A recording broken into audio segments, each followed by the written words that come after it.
আসসালামু আলাইকুম ওরহমতুল্লাহি ওবরাকাতু। আশা করি আপনারা সবাই ভালো আছেন। আজ শুক্রবার সুন্নতের ভান্ডারের ক্লাস দারুল আমাল একাডেমির পক্ষ থেকে প্রতি সপ্তাহের ন্যায় আজকেরও আমরা কিছু সুন্নত নিয়ে আলোচনা করব। তার আগে এই সপ্তাহে কিছু প্রশ্ন আমার কাছে আছে। এখন থেকে প্রশ্নগুলো আমি লেখা ধরেছি, লাইভে আলোচনা করব। প্রশ্নের উত্তর যদি একজনকে হোয়াটসঅ্যাপে দিয়ে দিই সে শুধু ফায়দা পাচ্ছে, বাকি অন্য ছাত্রদের ফায়দা হচ্ছে না। তাই প্রশ্নের উত্তর এখন লাইভে দেওয়া হবে।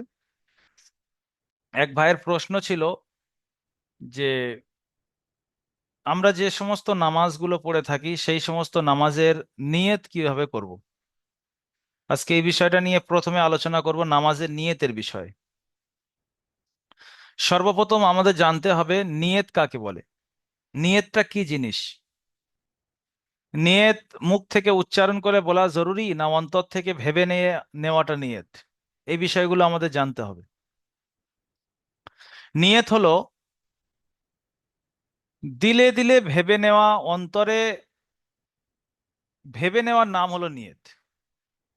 নিয়তের জন্য প্রয়োজন হয় না যে আপনি মুখ থেকে উচ্চারণ করবেন, যেটাকে তালাফুজ বলা হয়। এই তালাফুজ করা জরুরি নয়। আপনি এশারের নামাজ ধরেন, যে এই এশারের নামাজের সময় চলছে, তো এশারের নামাজ ধরেন, এশারের নামাজের জন্য নিজের কাজের জায়গায় থেকে যে হটছেন, এই হটার নিয়তটা কি আপনার, কারণটা কি? আমি এশারের নামাজ পড়তে যাব, তাই মেবি আমি মেশিনে বসে আছি কাজ করছি, বা আমি কম্পিউটারে বসে আছি কাজ করছি, বা আমি অফিসে বসে আছি কাজ করছি, এখান থেকে উঠেছি, এই যে চেয়ার ছেড়েছি, এই নিয়ত হয়ে গেল যে এশারের নামাজের নিয়ত এখানেই হয়ে গেল। দু নম্বর কথা, নামাজের আগে যে আপনি অজু করছেন, এই অজুটা আপনি কেন করছেন? আপনার অন্তরে চলে এসেছে যে আমি এশারের ফরজ নামাজ পড়বো, তাই মেবি আমি এখানে অজু করছি।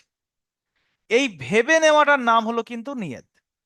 এখন নামাজের আগে স্পেসিফিকলি দাঁড়িয়ে বলা যে এশারের নামাজের এই ইমাম সাহেবের পিছনে পড়ছি, এটা যদি উচ্চারণ করে বলি উত্তম। আর যদি উচ্চারণ না করে শুধু অন্তরে ভেবে নি যে এই ইমাম সাহেবের পিছনে এশারের 4 রাকাত নামাজ পড়ার জন্য যে নিয়ত করেছি, ঘর থেকে অজু করেছি, নিজের কাজের জায়গা ছেড়েছি, যদি এখন এসে শুধু আল্লাহু আকবার বলি, তাও নামাজ হয়ে যাবে। কেন? আমার অজু করাটা, আমার কাজ ছাড়াটা এ সম্পূর্ণ নিয়ত ছিল এশারের নামাজে।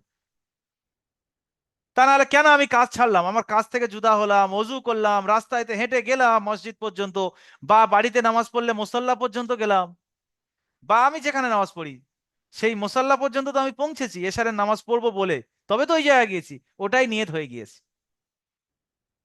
এখন উত্তম হলো এটা যে নামাজের আগে দাঁড়িয়ে আমি কি করে নিচ্ছি, নিয়ত করে নিচ্ছি যে আমি এশারের 4 রাকাত ফরজ নামাজ পড়ছি, আল্লাহু আকবার। বা ইমাম সাহেবের পিছনে পড়লে ইমাম সাহেবের আহ পিছনে বলা হয়, এটা নিয়ত করে নেওয়া যায় এই ইমাম সাহেবের পিছনে পড়ছি। এখন আরেকটা বিষয় হলো, আমরা দোয়ার বই বিভিন্ন সব পড়েছি, বা ছোটবেলায় আমরা একটু যখন পড়া শিখেছি তো বিভিন্ন নামাজ শিক্ষা পড়েছি, সেখানে কিন্তু সব আরবিক থেকে লেখা আছে। এখন নাওয়াইতুয়ান, উসল্লিয়া, এই সব নিয়ে এখন পাগল হয়েছে। এটা জানতে হবে যে আমি কোন স্টেপে রয়েছি। আরবিক শব্দ একটা হু আর হা, একালিপ টান কম দেওয়া আর একালিপ টান হয়ে যাওয়া, এতেও অর্থ চেঞ্জ হয়ে যায়। এখন আমার কোনো ধরনের নলেজ নেই আরবিক, আমি একটা বাংলা বই থেকে নামাজের নিয়ত মুখস্থ করে নিয়েছি, ওর কি মানে কি মতলব দাঁড়াচ্ছে আমার কিচ্ছু জানা নেই। এখন আমি নিয়ত করার সময় আরবিতে করছি, এটা সব কথা বাংলায় থেকে বলছি আল্লাহর সাথে। আর নামাজের নিয়তের ব্যাপারে ওইটা মুখস্থ করা আছে, ভুল কি ঠিক এটা কারোর সাথে যাচাইও করিনি, পড়ছি। কি দরকার আছে? আল্লাহ কি বুঝতে পারবে না যে তুমি যদি বাংলায় থেকে বলো যে আল্লাহ তোমার জন্য আমি এশারের 4 রাকাত ফরজ নামাজ আদায় করছি তোমার রাজি খুশি করার জন্য, এটা কি বুঝতে পারবে না? বা এই ইমাম সাহেবের পিছনে পড়ছি, এখন এইটা আরবিক থেকে করতে হবে।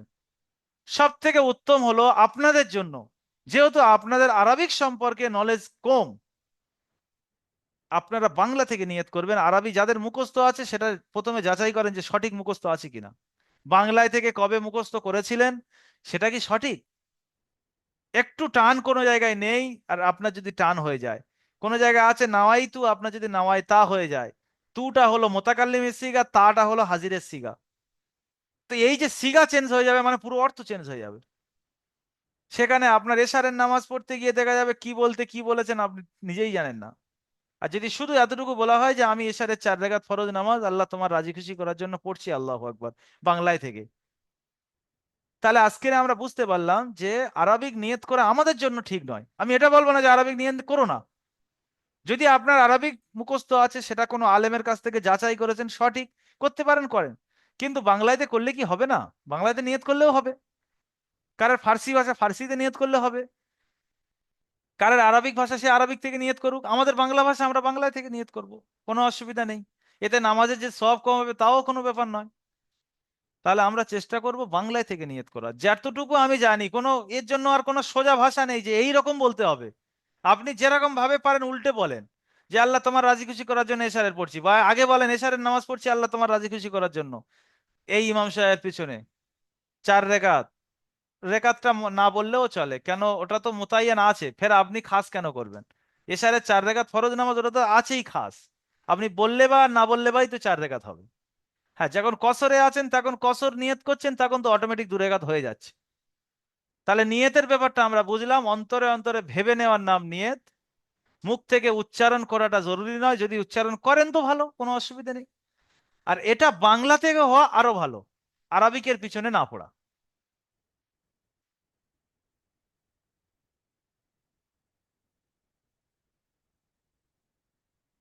এখন যদি আমি চিন্তা করি যে জোহরের নামাজ পড়বো, আপনারা কাজে কামে আছেন, নিজের জায়গায় পড়ছেন, তাহলে নিজের জায়গায় জোহরের নামাজ 4 রেকাত পড়বেন, তার নিয়তটা কিরকম হবে? যে আমি 4 রেকাত জোহরের ফরজ নামাজ পড়ছি, আল্লাহ। আর যদি ইমাম সাহেবের পিছনে পড়েন, তাহলে ইমাম সাহেবটা খাস করে নেবেন যে আমি এই ইমাম সাহেবের পিছনে জোহরের 4 রেকাত ফরজ নামাজ পড়ছি, আল্লাহ। ব্যাস এতটুকু। বাকি সুন্নাত নফলের ক্ষেত্রে, চাই সে সুন্নাত হোক চাই সে নফল হোক, এ সব কিছু কিন্তু মাসাইলের বাবে এসে নফল ধরা হয়। এখানে আর কিন্তু কোনো খাস করতে হবে না যে আমি জোহরের 4 রেকাত সুন্নত পড়ছি। আপনি যে সুন্নত পড়েন কেন, শুধু সুন্নত বলে মুতলাক বললে হয়ে যাবে, ব্যাস। জোহরের মোতায়েন করতে হবে না, আসরের করতে হবে না। আপনি জোহরের নামাজ পড়তে গেছেন, জোহরের আগে 4 রেকাত সুন্নত পড়বেন, শুধু বলেন 4 রেকাত সুন্নত পড়ছি, আল্লাহ আকবার, বা সুন্নতের জায়গায় যদি নফলও বেরিয়ে যায় তাও হয়ে যাবে, কোনো অসুবিধা নেই। জোহরের 4 রেকাত সুন্নত পড়ছি বলার কোনো প্রয়োজন নেই, জোহর খাস করতে হবে না। বা জোহরে 4 রেকাত ফরজ পড়ার পরে যে 2 রেকাত 2 রেকাত 4 রেকাত পড়া হয়, 2 রেকাত সুন্নত 2 রেকাত নফল হিসেবে আমরা জানি। একটা সুন্নতে মুআক্কাদা, একটা সুন্নতে গয়ের মুআক্কাদা। সুন্নতে গয়ের মুআক্কাদাকে আমরা নফল বলে জানি, আর সুন্নতে মুআক্কাদাকে সুন্নত বলে জানি। মানে সুন্নত যেটা সেটা আমরা জানি পড়তে হবে, আর সুন্নতে গয়ের মুআক্কাদা নফল মানে ওটা পড়লে হবে, না পড়লে আহ গুনাহ নেই, আর পড়লে সওয়াব, এটা আমরা জানি। তাহলে ওই সময় আমরা জোহরের হোক, আসরের হোক, মাগরিবের হোক, ইশার হোক, জুমার হোক, যে কোনো সুন্নত নামাজের জন্য ওয়াক্ত খাস করা কোনো প্রয়োজন নয়। শুধু এমনি বলবেন যে ব্যাস 4 রেকাত সুন্নত পড়ছি, সে মাগরিবের হোক, ইশারে হোক, আসরে হোক, দেখার দরকার নেই, শুধু রেকাতটা বললে হবে। বুঝতে পারছেন তো আপনারা? আমার কথাবার্তা বুঝতে পারছেন তো সবাই? জি ইনশাল্লাহ। আলহামদুলিল্লাহ। আলহামদুলিল্লাহ, ভালো লাগছে আপনার কথা জি হুজুর, হুজুর। আলহামদুলিল্লাহ বুঝতে পারছি হুজুর। আলহামদুলিল্লাহ। আলহামদুলিল্লাহ, খুব ভালো জি লাগছে। হুজুর, বুঝতে পেরেছি। আলহামদুলিল্লাহ, আলহামদুলিল্লাহ। এই খুব সমস্ত সুন্দর। ভালো লাগছে। আলোচনা আজকের হোক, আমাদের নামাজ যেহেতু রেগুলার পড়তে হয়, জি নামাজের একটু হুজুর, আমার আলোচনা একটা হোক। প্রশ্ন ছিল, আমি ইসাফির বলছি হুজুর। নিয়ে নেবো প্রশ্ন, আহ, প্রশ্ন নিয়ে নেবো পরে, হ্যাঁ? একটু মনে মনে করে রাখেন, লিখে লিখে রাখেন, আমি নিয়ে নিচ্ছি। আগে বয়ানটা করে দিই, আগে আপনাদের ফায়দা পৌঁছে দিই, তারপরে ডাউট গুলো ক্লিয়ার করে দেবো। ডাউট তো থাকবে, মাসাইল বললে ডাউট থেকে যায়। এখন শুক্রবারের ব্যাপারে হলো, শুক্রবারের নামাজটা কি, ওয়াজিব না ফরজ না কি? 2 রেকাত যেটা পড়ি আমরা ইমাম সাহেবের পিছনে, ওটা 2 রেকাত জুমার দিন ওয়াজিব নামাজ। হুম, এখন যারা কাজে কামে আছে জুমার নামাজ ছেড়ে যায়, হুজুর জুমার নামাজে আজকে আর যেতে পারিনি। কেউ বলে মোবাইল দেখে খুতবা শুনে নিয়ে 2 রাকাত পড়ে নেবো, হয়ে যাবে। কেউ আবার বলে যে আমরা 2-3 জন আছি কামরায় জুমার জামাত করে নেবো, হবে। এই বিষয়গুলো যেহেতু আমাদের জানা নেই, আমি তাই আজকে আপনাদের ক্লিয়ার করে দিচ্ছি যে ও হো 300 লিমিট ছিল আজকের, 300 লিমিট পুরো হয়ে গিয়েছে। হেল্পলাইনকে পরেশান করে দেবে তাহলে, একটু জানিয়ে দিই হেল্পলাইনে।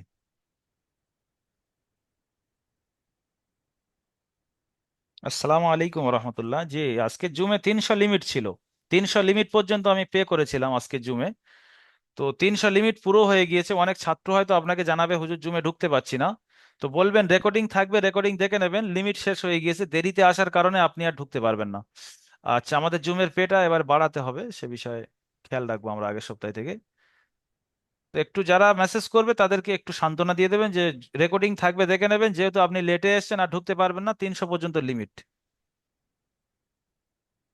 আরে এই জুমে পে করতে করতে শেষ। 300 লিমিটে মারলাম, এমনি সময় 250, 200, 220, 30 পর্যন্ত আসে, আমি 300 লিমিট মেরেছি। আজকে 300-র বেশি হয়ে যাচ্ছে, এই 300 হুড়োই হয়ে গেছে, মানে অনেকে চেষ্টা করছে ঢুকতে পারছে না। এমনি সময় আসে না, আমি তাহলে আজকে 500 মেরে নিতাম। 500 মারলে হতো, 300 লিমিট মারলে 3000, 500 মারলে হয়তো আর 1000 বেরিয়ে দিলে হয়ে যেত। তো সে ব্যাপারে যাক, আজকে অনেক ছাত্র তাহলে আসতে পারবে না। যাই হোক, আপনারা যারা এসেছেন মনোযোগ দিয়ে শোনেন, ইনশাল্লাহ ফায়দা হবে। হম জুমার ব্যাপারে বলছিলাম, তাই না? তো জুমার ব্যাপারটা হলো, যারা জুমার নামাজে যাচ্ছেন, জুমার নামাজ তো জামাতের সঙ্গে আদায় করছেন, হয়ে যাবে।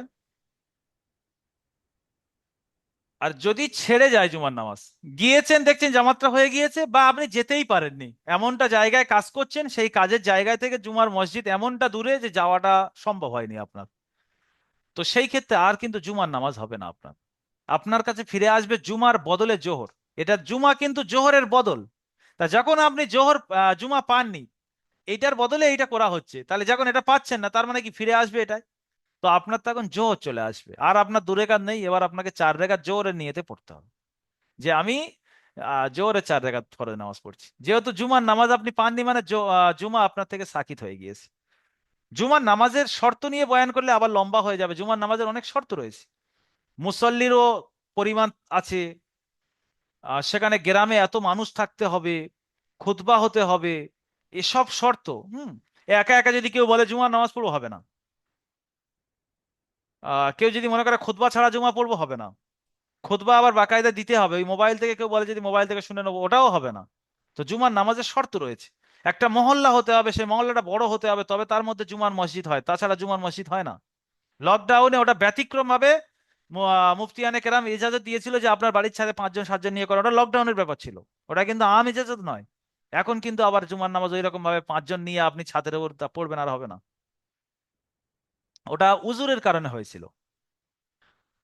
তো সেই ক্ষেত্রে যারা জুমার নামাজ পড়তে পারেন না, বা মসজিদ পর্যন্ত পৌঁছাতে পারেন না, বা গিয়েছেন জামাত হয়ে গিয়েছে, সেই ক্ষেত্রে কিন্তু জুমার বদলে জোহর চলে আসবে। আর জুমার নামাজ নেই, এবার জোহরের যেরকম 12 রাকাত নামাজ, ওই 12 রাকাত নামাজ আপনাকে পড়তে হবে। অনেকে প্রশ্ন করে থাকে যে হুজুর জুমার নামাজ করে গাত, সারা সপ্তাহ তো মসজিদে যায় না এক একজন, আর জুমার দিন গিয়ে এত নামাজ পড়া পড়ে, মানে তার নামাজ শেষ হয় না। জুমার নামাজের আগে ইমাম সাহেব বয়ান চালাচ্ছে, ওনার নামাজ হচ্ছে। ইমাম সাহেব খুতবায় উঠে গেছে, তারপরেও নামাজ চলছে। মানে সপ্তাহে তো একবার গিয়েছে, সব কাজাগুলো একসাথে তুলছে। হিসেব মতো যে 2 রাকাত গুলো পড়া হয়, এগুলো কিন্তু রেগুলার পড়া যায়, এটা জুমার জন্য কোনো খাস আছে? তাহিয়াতুল ওযু, এটা কে বলেছে জুমার নামাজের আগে গিয়ে শুধু পড়তে হয়? আর এমনি বেলায় যে অজুগুলো করছি, তাহিয়াতুল ওযু নেই? তাহিয়াতুল ওযু মানে কি, অজু করেছি তার জন্য আমি 2 রাকাত নামাজ পড়ছি, তাহলে যখন অজু করবেন তখন হবে। ওই জুমার দিন গিয়ে জুমার দিনেই মসজিদেই পড়বে ওটা, আর অন্য দিন অজু করে না কোনোদিন। আচ্ছা, তা দুখুলুল মসজিদ, ওটা জুমার দিন শুধু পড়বে, কারণ আর অন্য সময় জোহরের নামাজের সময় কেউ গিয়েছে, তার হাতে সময় আছে যে জোহরের 4 রাকাত সুন্নত পড়া যাবে, আর 2 রাকাত আহ দুখুলুল মসজিদও পড়া যাবে। তো ওই দিন তো পড়া যায়, এমনি শুক্রবার ছাড়া। তো এটা আমাদের খেয়াল রাখবো যে 2 রাকাত আমরা খাস করছি জুমার দিনের জন্য, ওটা জুমার দিনের নামাজ নয়। ওটা ওটা দুখুলুল মসজিদ, মানে আপনি যখন মসজিদে প্রবেশ করবেন তখন পড়তে পারেন, পড়লে সব, না পড়লে কোনো ব্যাপার নয়। তো ওটা জুমার দিন কেন গিয়ে আদায় করার জন্য জরুরি? হুজুর ওই যে 2 রাকাত পড়া হয়, ওইটার জন্য আমাদের সময় দেওয়া হয় না। অন্য দিন কোথায় যায়? এই বিষয়গুলো ক্লিয়ার রাখেন মাথার মধ্যে। দুখুলুল মসজিদ হোক, তাহিয়াতুল অজু হোক, ওটা জুমার জন্য কোনো খাস নয়। এটা যখন অজু করবেন, যখন মসজিদে দাখিল হবেন, তখন করার নিয়ম আছে, তখন করতে পারেন। করলে সব, না করলে কোনো ব্যাপার নয়। জুমার দিনের জন্য যে স্পেসিফিক্যালি 4 রাকাত সুন্নাত, ওরা 2 রাকাত যে ওয়াজিব নামাজ পড়ি তার আগে 4 রাকাত সুন্নাত, আর 2 রাকাত ওয়াজিব নামাজ আদায় হয়ে গেলে তারপরে 4 রাকাত সুন্নত আছে। ইমাম আবু হানিফা বলেন 4 রাকাত, ইমাম শাফি, মালিক আর আহমদ বিন হাম্বল ওনারা বলেন না, ওর পরে আরো 2 রাকাত। সরি, আমার মনে হচ্ছে কোনো জায়গায় ডাউট হচ্ছে, এটা হয় শুধু শাফির হবে, নয় তিনটে আইমায়ে সালাসা হবে। ওনারা বলেন না, 4 রাকাতের পরে আরো 2 রাকাত হবে। তাই ইমাম আবু হানিফা রহমতুল্লাহ এটা সলিউশন হলো, এটা এর জবাব হলো এটা, যে আমরা 4 রাকাত সুন্নত তো পড়ছি, তার সাথে আরো 2 রাকাত পড়ে নেবো, তাহলে আমাদের ইমামের উপরে আমল হয়ে যাবে, ওই সমস্ত ইমামের উপরে আমল হয়ে যাবে। যদি কেউ 2 রাকাতটা নাও পড়ে, শুধু 4 রাকাত পড়ে, তাও হয়ে যাবে। তাহলে আমরা মোট কথা বুঝতে পারলাম, জুমার দিন 2 রাকাতের আগে 4 রাকাত, আর 2 রাকাতের পরে 4 রাকাত, আরো 2 রাকাত পড়ে নেওয়াটা ভালো। বাকি যে নামাজগুলো পড়ছেন, এগুলো কিন্তু জুমার সাথে সম্পর্ক করেন নেই। তাহিয়াতুল অজু হোক, দুকুলুল মসজিদ হোক, বা আরো অন্যান্য যে নামাজ, আহ, যেগুলো আমরা দেখি হরদম পড়ে মানুষ, 4 রাকাত, 4 রাকাত, 2 রাকাত, 6 রাকাত, 8 রাকাত, কত কি পড়ে, এগুলো কিন্তু জুমার নামাজের সঙ্গে নয়, এগুলো আলাদা। আমার জানা নেই কে কয় রাকাত কি পড়ে, আমি তবে ওই 4 রাকাত সুন্নত গিয়ে পড়ি। দুকুলুল মসজিদ, তাহিয়াতুল অজু যখন এমনি সময় সময় থাকে, হাতে সময় আছে, পড়ি। যখন সময় নেই, পড়ি না। বিশেষ করে জুমার দিন গিয়ে আমি পড়ি না, কেন, এটা রেওয়াজ বেনে গিয়েছে। যদি পড়ি তো ঘরেতে পড়ে তারপরে যাও। মসজিদে গিয়ে পড়লেও দেখছে হুজুর পড়েছে, তাহলে এবার পড়তে হয়, মানে ওই জুমার দিন গিয়ে শুধু ওই 2 রাকাত ওইগুলো পড়াটা ওয়াজিব মনে করেন, মানে যেটা নফলের দরজা ছিল, মানুষ সেটা ওয়াজিবের দরজা ভেবে নেবে। যা হয়ে গেছে, রেওয়াজ হয়ে যাচ্ছে আস্তে আস্তে। সেগুলো আপনাদের ডাউটটা ক্লিয়ার করে দিলাম। আপনারা আদায় করবেন, আদায় করা মানা নেই, কিন্তু মনের মধ্যে এটা থাকবে যে এটা সবসময় আদায় করা যায়, শুধু জুমার জন্য খাস নয়। এটাই বলতে চাচ্ছি আসলে। আচ্ছা, তাহলে জুমার ব্যাপারটা আপনারা বুঝতে পারলেন। জুমার নামাজ ছেড়ে গেলে কি ব্যাপার, করেকাত নামাজ, এই সব নিয়ত তো ওই হয়ে যাবে যে 2 রাকাত যখন ইমাম সাহেবের পিছনে পড়বেন, তো 2 রাকাত জুমার, 2 রাকাত ওয়াজিব নামাজ এই ইমাম সাহেবের পিছনে পড়ছি, আল্লাহু আকবার। আগে যখন পড়বেন, এটা কবলাল জুমা বলা হয়। কবলা মানে কি, কবলুন মানে আগে, আর জুমা মানে জুমা, জুমার আগে। মানে কবলাল জুমা 4 রাকাত নামাজ যেটা বলে, যে আমি যদি বাংলায় থেকে বলি, আমি জুমার আগে 4 রাকাত সুন্নত পড়ছি, আল্লাহু আকবার, কোনো ব্যাপার আছে? কবলাল জুমা মানে তো জুমার আগে। আচ্ছা, জুমার নামাজ 2 রাকাতের পরে যেটা বলে বাদ আল জুমা, বাদ মানে কি, বাদ মানে পরে, বাদ এটা আরবি শব্দ, আর কবলু মানে আগে, এটা আরবি শব্দ। বাদ আল জুমা মানে জুমার পরে। তাহলে জুমার পরে আমি যদি বাংলায় থেকে বলি যে জুমার পরে 4 রাকাত সুন্নত পড়ছি, আল্লাহ আকবার, বাংলায় থেকে নিয়ে ব্যাস সোজা হিসেব। এতদূর পর্যন্ত বুঝতে পেরেছেন তো সবাই? না, এই বিষয়ে দেখেন অন্যান্য প্রশ্ন কিন্তু করবেন না, তাহলে কিন্তু অনেক জিনিস ছেড়ে যাবে। আমি অনেক জিনিস দিতে চাচ্ছি, যদি এই যতটুকু বয়ান করেছি এর মধ্যে কোনো প্রশ্ন থাকে তাহলে বলবেন, আর যদি এর বাইরের প্রশ্ন করেন কিন্তু রেগে যাবো, হ্যাঁ? বলেন, এর মধ্যে যদি এর প্রশ্ন, হুজুর, না বলতে কি জুমার নামাজ ওয়াজিব না ফরজ? ধরেন অজিব আর ধরেন ফরেজ, কোনো ব্যাপার না, ধরেন। আচ্ছা আচ্ছা আচ্ছা, ঠিক আমি ঠিক ইসরাফিল বলছি বুঝলাম। হুজুর। বলেন। বলছিলাম আমি ধরো বাইরে থাকি। এই সবাই তো এরকম নয়, একজন একজন, হ্যাঁ, একজন ইসরাবিল ভাই বলছে, আবার আমি সবাই চুপ করে, সবাই মিউট করে নেন। বলেন ইসরাবিল ভাই, বলেন। আমি হুজুর বলছিলাম যে আমি হয়তো বাইরে আসি, আমি 15 দিন 20 দিনের জন্য বাইরে আসি। আচ্ছা। তো আমি জামাতের সঙ্গে যদি না আমি নামাজ পড়তে পারি, তাহলে হুম। আমি যদি বাড়িতে যদি নামাজটা পড়ি, মানে রুমের মধ্যে, তাহলে এটা আমি শুনেছি ওই কসর নামাজ। এটা কি মানে উম, ধরো জোহরে কি 2 রাকাতই পড়বো? আমাকে একজন বলেছে, আমি একজনের থেকে শুনে নিয়েছিলাম। তো এই আমি এটা বিষয়টা, কনফার্ম করার জন্য। আচ্ছা, এটা ক্লিয়ার করে দিই এটা। আপনি হ্যাঁ। সবাই মিউট করে নেন, সবাই মিউট করেন। যদি আমরা, সবাই মিউট করেন, কারণ মিউট যেন খোলা না থাকে, কোনো জায়গা থেকে আওয়াজ এলে কিন্তু পুরো একদম আমি রিমুভ মেরে দেবো, আরেকজন ঢুকে যাবে। অনেকজন ঢোকার চেষ্টা করছে, ঢুকতে পারছে না, যাকে রিমুভ মেরে দেবো আরেকজন থেকে ঢোকার প্লেস পাবে। আচ্ছা, যদি আমরা আমাদের বাড়ি ছাড়া 48 কিমি, 68 কিলোমিটার দূরে চলে যাই, তাহলে আমরা মুসাফির হয়ে যাই। যদি এটা 15 দিনের কম নিয়ত থাকে, তাহলে ভালো করে বিভাগটা বুঝবেন। 15 দিনের কম নিয়ত থাকে, তাহলে যদি 15 দিনের বেশি নিয়ত হয়ে যায়, আমি এখান থেকে গিয়েছি মনে করে নেন দিল্লি, কিন্তু আমার নিয়ত ওই দিল্লিতে আমি 15 দিনের বেশি থাকবো, তাহলে আমি আর মুসাফির নেই, আমি ওখানকার মুকিম হয়ে গেলাম। মানে অতনে আসলি না হোক, অতনে একামত হয়ে যাবে ওখানে, আমি কিছুদিনের জন্য ওখানে একামত করছি, মানে থাকছি। যদি 15 দিনের বা 15 দিনের কম, 15 দিন বা 15 দিনের কম নিয়ত হয়, সেই ক্ষেত্রে আমরা কসর করতে পারবো, 4 রেকাত নামাজ 2 রেকাত পড়তে পারবো। 3 রেকাত নামাজ 1.5 রেকাত হবে না, 4 রেকাত নামাজটা শুধু 2 রেকাত হবে। মগরিবের নামাজটা 3 রেকাত 3 রেকাত থাকবে, ফজরের নামাজটা 2 রেকাত 2 রেকাত থাকবে, জুমার নামাজ 2 রেকাত 2 রেকাত থাকবে। যেগুলো 4 রেকাত আছে, যেমন জোহর, আসর, এশা, এদের ফরজগুলো 4 রেকাত ওয়ালা নামাজগুলো 2 রেকাত হয়ে যাবে। তবে ওই সময় যখন আমি একা পড়ছি, যদি ওখানকার যেখানে গিয়েছি ওখানকার কোনো ইমাম সাহেবের পিছনে পড়ি, তো যেহেতু ওখানকার ইমাম সাহেব উনি মুকিম, তাই ওনার মুকিমের হুকুমে আমার নামাজটাও 4 রেকাতই পড়তে হবে। ইমাম সাহেব 4 রেকাত পড়বে আর আপনি পিছন থেকে 2 রেকাত পড়ে সালাম ফিরে নেবেন, হবে না। যদি একা পড়েন ব্যাপারটা আলাদা। এবার ইসরাবিল ভাই বলেন, এর উপরে আর কোনো প্রশ্ন আছে কিনা। না হুজুর, এটাই আমার জানার ছিল, আর এটাই আমি কনফার্ম হয়ে গেছে হুজুর। তবে আর আপনি দরকার নেই। 15-20 দিন বলেছেন কিন্তু, হ্যাঁ, আপনার হ্যাঁ প্রশ্নের হ্যাঁ মধ্যে 15-20 দিন ছিল, ওই হ্যাঁ জায়গাটা হ্যাঁ ক্লিয়ার করিস। হ্যাঁ হ্যাঁ, ঠিক ঠিক। আসসালামু আলাইকুম। জি হুজুর।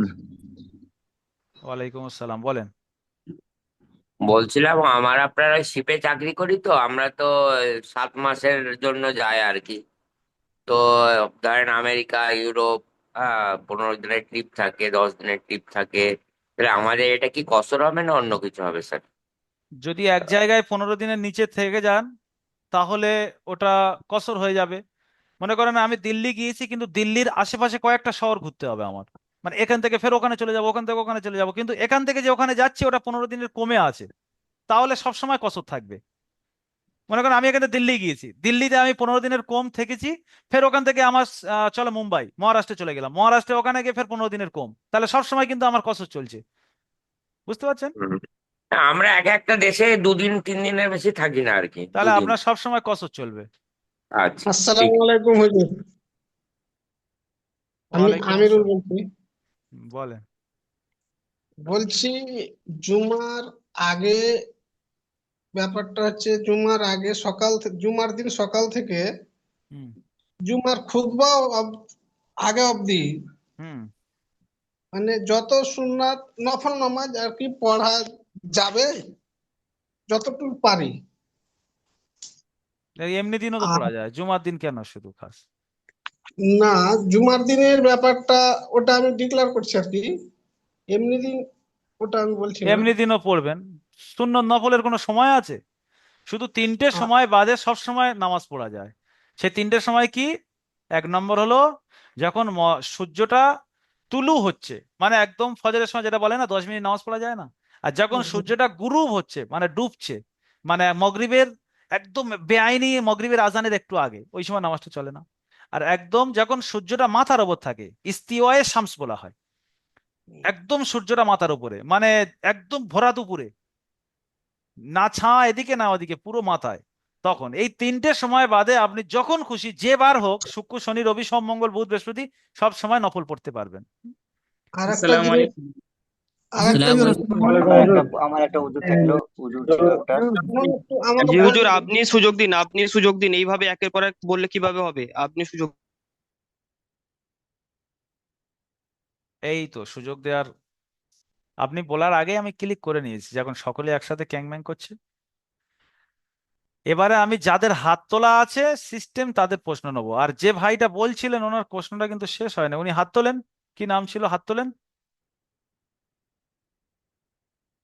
ওনার কি নাম ছিল? কি জানি কি নাম ছিল, স্বামী। আচ্ছা দেখি, মনিরুল ইসলাম ভাই, আপনি বলেন তো। আসসালামু আলাইকুম রহমতুল্লাহ। জি ওয়ালাইকুম হুজুর, আসসালাম। আমার একটা প্রশ্ন ছিল, এটা কি যে যে জুমার দিন যে আলোচনাটা হচ্ছে, আমি ব্যতিক্রম, জামাত শুরু হয়ে গেছে, এক রেকাত শেষও হয়ে গেছে, হুম। তো আমার এক রেকাত আমি জামাতে পাচ্ছি, তো সেটা কি করতে হবে? আমাকে 2 রেকাতে হবে না আমাকে 4 রেকাত পড়তে হবে? না, ওটা জামাতের মানে সালাম ফেরার আগ পর্যন্ত যদি আপনি পৌঁছে যান, এমনি দিনে যেরকম ইমাম সাহেবের পিছনে নামাজ ছেড়ে গেলে যেরকম আদায় করে নিতে হয়, ওই রকম আদায় করে নেবেন। 1 রেকাত পেয়েছেন, 1 রেকাত ইমাম সাহেবের সালাম ফেরার পরে পড়ে নেবেন। ওটা তো আপনি জামাত পাওয়ার মধ্যে সামিল হয়ে গেলেন। মানে ইমাম সাহেব সালামের আগে আপনি পৌঁছে গেছেন, মানে আপনি জামাত পেয়ে গেছেন। জামাত পেয়ে গেছেন, এবার যে ক রেখাত আপনার ছেড়েছে, এক রেখাত ছেড়ে গেছে কি দু রেখাত সব ছেড়েছে, সেগুলো আদায় করে দিতে হবে ব্যাস। বুঝতে পেরেছেন? সবাই ধন্যবাদ। বুঝতে পেরেছেন আশা করি। হ্যাঁ, জি হুজুর। ইম্পর্টেন্ট প্রশ্ন ছিল এটা, খুব ভালো প্রশ্ন করেছেন, শুক্রিয়া। ইসমাইল আলী ভাই বলেন। জি হুজুর, আসসালামু আলাইকুম। ওয়ালাইকুম আসসালাম, বলেন ভাই। বলছিলাম কি হুজুর, যে 2 রাকাত নামাজে ইমামের পিছনে ফরজ পড়ি, জি, হুম। তো তার সাথে সাথে 2 রাকাত পড়ার পরে 4 রাকাত জোরে নামাজ ফরজ পড়া যায়, ওটা কি পড়া যাবে? দু রেখাত ইমাম সাহেবের পিছনে ফরজ পড়লেন, তারপর 4 রেখাত ফরজ পড়া যায় না, কি বললেন আরেকবার বলেন, বুঝতে পারিনি আমি।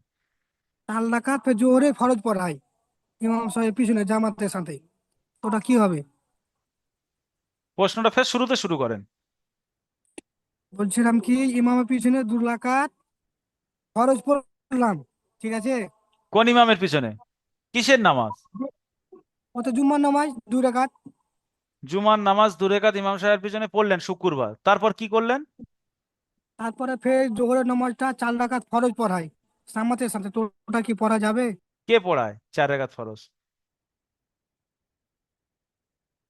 ইমাম সাহেব তো 2 রেখাত জুমার ফরজ নামাজ পড়ালো, ফের 4 রেখাতটা কখন পড়াচ্ছে আবার? আরে আনমিউট করেন, মিউট করে নিলেন কেন? হ্যাঁ, তো বলছিলাম কি ওটা কি পড়া যাবে? আরে পড়া এটা কে, এটা বলেন, আমি তো বুঝতেই পারছি না। 2 রেখাত একটা ইমাম সাহেব পড়ালো, আপনি পড়লেন তার পিছনে, ফের সালাম হ্যাঁ, ফিরে ফের 4 রেখাত পড়ায়। হ্যাঁ, সারাম ফিরে ফের 4 রাকাত জোহরের নামাজটা পড়ায় 4 রাকাত। হায় আল্লাহ, এই তো প্রথম, জীবনের প্রথম শুনছি আমি এরকম। হ্যাঁ, তো এরকম আপনি পড়ায় পড়বেন না, গ্রামে। আপনার পড়ার দরকার নেই, আপনি যখন জুমা পড়ে নিয়েছেন ফের জোহর পড়বেন, এটা হয় না, আমি এটা প্রথম শুনছি। না, আমাদের গ্রামে ওভাবে পড়ায়। আচ্ছা, আপনার পড়ার দরকার নেই, আর যদি মনে হয় আপনার ওখানে পড়ায় তো পড়বে না, আমি জানি না এই বিষয়ে। জোহর হুজুর, জুমা পড়ে নিয়েছেন, আবার জোহর কোথায় থেকে এলো? জুমা জোহরের বদলে তো জুমা এলো, আবার জুমা পড়ে নিয়ে আবার জোহর পড়ছে, এটা বুঝিয়ে আসছে না আমার, জানা নেই আমার। হ্যাঁ, বলছে কেউ কেউ কেউ মুফতি মহাদেশেরা বলছে যে গ্রামে খাচ্ছে, গ্রামে কোনো জুম্মার নামাজ নাই, দিহাতে জুম্মার নামাজ আছে। আর শহরে জুম্মার নামাজ আছে, দিহাতে জুম্মার নামাজ নাই। তা জুমার নামাজ নেই, জোহর পড়েন, আপনারা জুমা করছেন কেন ওখানে? জুমা করেছেন মানে ওটা তো তো জোহর বাদ হয়ে গিয়েছে। ওটা তো জোহর জুমাও পড়ছে, জোহর নামাজটা জামাতের সাথে পড়ছে, তো এটা কি হবে? জানি না, আপনার এলাকার মুফতির সাথে এটা রুজু করেন, আপনার এলাকার মুফতি ভালো বলতে পারবে যে আপনার মসজিদে জুমা চলবে কিনা। যদি জুমা চলে তো জোহর সাকিত হয়ে যাবে, মানে বাদ হয়ে যাবে। আর যদি জুমা না চলে তো জোহরই পড়বে। তো আপনার আপনার এলাকার যারা বড় বড় মুফতি আছে তাদের সাথে এই ব্যাপারটা রুজু করেন, এটা আমি এখান থেকে বলতে পারবো না। চলেন, আজমত আলী ভাই বলেন, আনমিউট করেন। হুজুর, আমি বলছিলাম কি, জুমার নামাজ আমরা লিখিতভাবে কিতাবপত্র আমরা পাইছি 12 রেখাত। হুম। তো কেউ বলে 18 রেখাত, কেউ বলে 22 রেখাত। আসলে শুদ্ধ কোনটা হবে সেটা আমি। এ শুদ্ধ তো আমি বলে দিয়েছি, আপনি আবার কেউ কেউ বলে, এই কেউ কেউ চলবে না, বুঝতে পারছেন? এ কেউ বলে, কে বলে, কোথায় থেকে বলে, কার বয়ান শোনেন, কোন ইমামের মানেন, কোন ইমামের ইক্তেদা করেন, সেই ইমামের খোঁজ করেন। যেটা আমি বলে দিয়েছি ওইটার উপরে চলেন, এর উপরে আর আউট প্রশ্ন নেই, এগুলো সব এক্সট্রা প্রশ্ন হচ্ছে। চলেন, শামীম শেখ ভাই বলেন, কোনটা শুদ্ধ কোনটা অশুদ্ধ বিবেচনা করতে হবে না, যেটা বলেছি ওর উপরে আমল করেন। আসসালামু আলাইকুম। ওয়ালাইকুম আসসালাম, বলেন ভাই। ওস্তাদ, আমি হাওড়া টু দিল্লি এলাম, মানে ট্রেনে হাওড়া টু ছিলাম। দিল্লি, আচ্ছা। হ্যাঁ, ট্রেনে থাকাকালীন যেহেতু ওটা কসরের নামাজ হয়, কিন্তু ট্রেনে আমি পড়তে পারিনি নামাজটা, এত ভিড় হওয়ার কারণে। সব আহ, নামাজগুলো কসর ভাবে কাজা করেন? হ্যাঁ, না, আমি দিল্লিতে এসেছি তো কাসার করেছি, কিন্তু 4 রেখাত করে পড়ে নিয়েছি ভুলে, যেহেতু 2 রেখাত করে পড়া দরকার ছিল 4 রেখাত নামাজগুলো, তো ফের এখন ভুলে পড়েন? 4 রেখাত, 4 রেখাত সবগুলো করে হয়নি, ফেলেছি। সবগুলোই আমি হয়নি। হ্যাঁ, দুবারও পড়তে হবে তাই তো ওইটা? হ্যাঁ, সবগুলোই ফের ঘুরে পড়তে হবে। হ্যাঁ, এটাই জিজ্ঞেস করা ছিল। যেহেতু 4 রেখাত নামাজটা 2 রেখাত হয়ে গিয়েছে, আর ওটা যদি হ্যাঁ, 4 রেখাত পড়ি তার তো আর শুদ্ধ হলো না, অশুদ্ধ হয়েছে, সেগুলো হ্যাঁ, সব ফের রিপিট করতে হবে। হ্যাঁ, আর ওটা, আর যদি কসরের নামাজ ঘরে এসে তো কসরই করতে হবে তাই তো? কসর নামাজ, যে ঘরে মানে মুকিম হয়ে গেছি, কসরের কাজা ছিল, এখন কাজাটা কি করে কসরই তুলতে হবে, 2 রেখাত করতে হবে? হ্যাঁ সে ঘরে আদায় করেন আর কসরে মুসাফির অবস্থায় ওখানেই আদায় করেন, সব অবস্থায় ওর কসরের কাজা কসর করতে হবে। আচ্ছা, এটা জানাচ্ছি। কসরের কাজা সেকেন্ড। কসর হবে, মুকিমের কাজা মুকিম যেরকম 4 রেখাত 4 রেখাতেই হবে, সেটা তো আপনি মুসাফির অবস্থায় আদায় করলেও 4 রেখাতেই হবে। আচ্ছা, জাযাকুমুল্লাহ। আচ্ছা। সাগর শেখ ভাই বলেন। জি ভাই, আমার প্রশ্নটা হচ্ছে, আপনি বললেন যে আহ, নিয়ত হচ্ছে অন্তরে করা, এটা বেশি উত্তম, কিন্তু মুখে করলে কোনো সমস্যা নেই, মানে না মুখে না, ওটা উচ্চারণ করলে। বলিনি, আপনি উল্টো বলছেন। আমি বলছি অন্তরের নিয়তটা অন্তর থেকেই হয়ে যায়, মুখে করাটা উত্তম, এরকম বলিস। হ্যাঁ, মুখে করাটা উত্তম, হুম। কিন্তু তাহলে আমরা আমরা মানে এটা জানতে চাইছি যে হুজুর সাল্লাহ সাল্লামের সঠিক পদ্ধতি কোনটা, যে মুখ অন্তরেই করা নাকি মুখ থেকে বলা? দুটোই সঠিক পদ্ধতি, এর আবার সঠিক আবার কি, সব সঠিক। কোনোটা করলে যে বেঠিক হবে এরকম কোনো ব্যাপার না, মুখে করেন আর অন্তরে করেন দুটোই সঠিক। চলেন সামিম আলী ভাই বলেন। আসসালামু আলাইকুম। ওয়ালাইকুম আসসালাম। বলছিলাম কি যে আমরা মানে জুম্মার দিন না বলে জোহর মানে 4 রাকাত ফরজ, তো ইমামের পিছা দিকে যদি আমি নাও পড়তে পারি, আবার হয়তো ছেড়ে গেল, তো আমি যখন আসরের টাইম হয়ে গেল, তো আসরের ইমাম সাহেব যখন জামাত চালু করে দিয়েছে, তখন আমি কি করব? আসরটা পড়ে নেবেন, তারপরে জোহরের কাজা করবেন। ও, যখন মানে ইমাম তার সাহেবের সাথে নামাজ দাঁড়িয়ে গিয়েছে, পেছনের কাজা নামাজ যদি থাকে জোহরের কাজা, বা আপনি মগরিবে গিয়েছেন আসরের কাজা, তো সেটা আগে অক্তি নামাজ আদায় করতে হবে। যেটা ইমাম সাহেব দাঁড়িয়ে গিয়েছে সেটা অক্তি নামাজ বলা হয়, ওই নামাজটা আগে, তারপরে কাজা নামাজ। বুঝতে পেরেছেন? আর আর গিয়ে কি দেখবেন যে অন্য? এখন ইমাম সাহেব দাঁড়ায় নেই, এখন ধরেন সব সুন্নত পড়ছে, তখন আপনি জি, চাইলে পেছনের কাজাটা আগে আদায় করবেন, তারপরে ইমাম সাহেবের সাথে ওয়াক্তি নামাজ আদায় করবেন। ক্লিয়ার? আচ্ছা, আজই ক্লিয়ার। ঠিক। চলেন, ভালো ভালো প্রশ্ন করছেন, ওই জন্য আমি নিচ্ছি প্রশ্ন, ভালো ভালো প্রশ্ন হচ্ছে। আরশাব বিশ্বাস ভাই। জি, আসসালামু আলাইকুম হুজুর। ওয়ালাইকুম আসসালাম রহমতুল্লাহ, জি বলেন।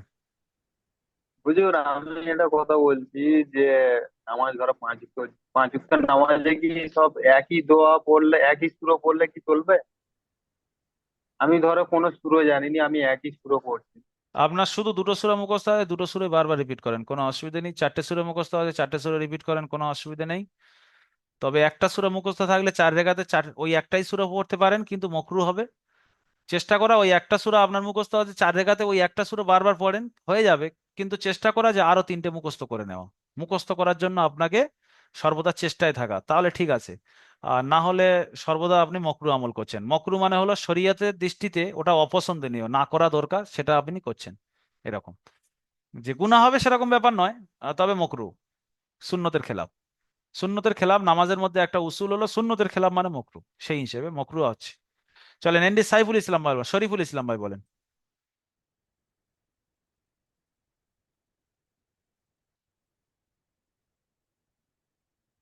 আসসালামু আলাইকুম। ওয়ালাইকুম আসসালাম রহমতুল্লাহ।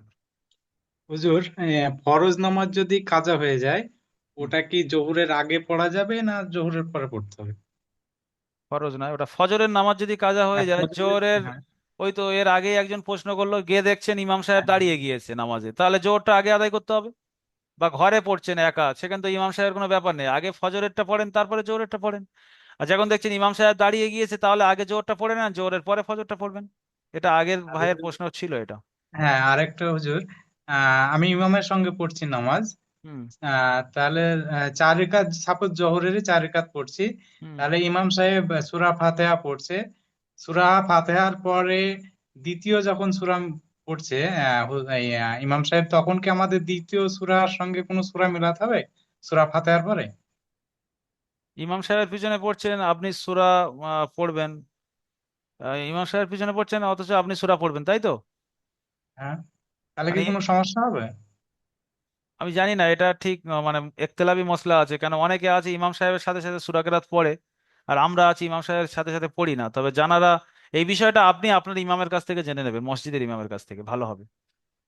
কেন আপনি কার অনুসরণ করেন আমার ঠিক জানা নেই। তবে আমরা ইমাম সাহেবের পিছনে যখন পড়ি আমরা নিস্তব্ধ থাকি। আর অনেকে আছে ইমাম সাহেবের পিছনে, অনেক ইমামের এটা মসলা যে তারা ইমাম সাহেবের পিছনে সূরা ফাতিহা পড়ে, সূরাটা মেলায় কি না মেলায় এটা আমার জানা নেই, কেন আমার যেটা জানা নেই সে ব্যাপারে বলা ঠিক নয়। আপনার মসজিদের ইমামের কাছ থেকে আপনি এই বিষয়টা জেনে নেবেন। ঠিক আছে হুজুর। হুম। কেন একতেলাপ রয়েছে তো, সব একতেলাপ আমার জানাটা বলাটা সম্ভব হবে না। যে বিষয়ে একতেলাপ আছে আমি বলে দেবো, আপনি জেনে নেবেন আপনার ইমামের কাছ থেকে। আর যেটা একতেলাপ নেই, সিধা সাদা মশলা, সেগুলো আমি বলে দেবো। আচ্ছা, আজকের আপনাদের প্রশ্ন নেওয়া এই পর্যন্ত থাক, আরো কিছু বিষয়ে আলোচনা করার আছে। প্রশ্নগুলো এবার যদি থাকে হোয়াটসঅ্যাপে করবেন। হুম। আপনাদের অপশন রয়েছে, আমার হোয়াটসঅ্যাপে নাম্বার তো সবার আছে। আচ্ছা, সবার হাতটা নামিয়ে দিই। হুম। দিয়ে সবাই এবার একটু ধ্যান দিয়ে শোনেন, আরো কিছু কিছু বিষয় আছে। একজন ভাই প্রশ্ন করেছে হাফাতা জামা পরে নামাজের কি হুকুম। সুন্নত লেবাস হলো আমাদের পাঞ্জাবি পরা। যদি কেউ হাফাতা নামাজ পড়ে তার নামাজ হয়ে যাবে, কোনো অসুবিধা নেই। এবার সুন্নতের খেলাফ কি হয়? মকরু হয়, নাপসন্দিদা আমল যেটা বলা হয়। মকরু মানে নাপসন্দিদা আমল। তো চেষ্টা করা আমাদের সুন্নতি লেবাস এখতিয়ার করার, যদি সম্ভব হয়। আপনার থেকে যদি সম্ভব হয় সুন্নতি লেবাস তো পরা দরকার, তাহলে চেষ্টা করবো আমরা নামাজের সময় সুন্নতি লেবাস পরা। যদি কেউ হাফাতা পরে, গেঞ্জি পরে, এ বিষয়ে আমি একটা মাসলা ক্লিয়ার করে দিই আপনাদের, যে আমাদের পুরুষদের জন্য নাভি থেকে নিয়ে আর হাঁটুকে নিচে পর্যন্ত যদি আমরা ঢাকি, এটা আমাদের সতর। বাকি সারা শরীর কিচ্ছু ঢাকতে হবে না। গায়ে একটা কাপড় ফেলে দেবেন, গামছা, আর একটা গামছা পরে নেবেন, নামাজ হয়ে যাবে। একটা গামছা পরবেন আর একটা গামছা গায়ে ফেলে দেবেন, নামাজ হয়ে যাবে। কিন্তু সুন্নতি লেবাস পরে নামাজ পড়া, আল্লাহর সামনে আমি দাঁড়াচ্ছি, এই বিষয়টা খেয়াল রাখা। বাকি নামাজ হয়ে যাবে না এরকম কেউ বলতে পারবে না, সব মুফতি বলবে নামাজ হয়ে যাবে। ঠিক আছে। বাকি উত্তম হলো এটা যে আমাদের সুন্নতি লেবাস পরে, যেরকম আমরা শ্বশুর বাড়ি যাই তো আর গামছা গায়ে দেওয়া যায় না, না? একটা ভালো জামা কাপড় পরে যাচ্ছি, আর আল্লাহর সামনে দাঁড়ানোর সময় তো আর গামছা গায়ে দাঁড়ানোর ব্যাপারে একটা গামছা গায়ে ফেললাম আর আল্লাহর সামনে দাঁড়িয়ে গেলাম।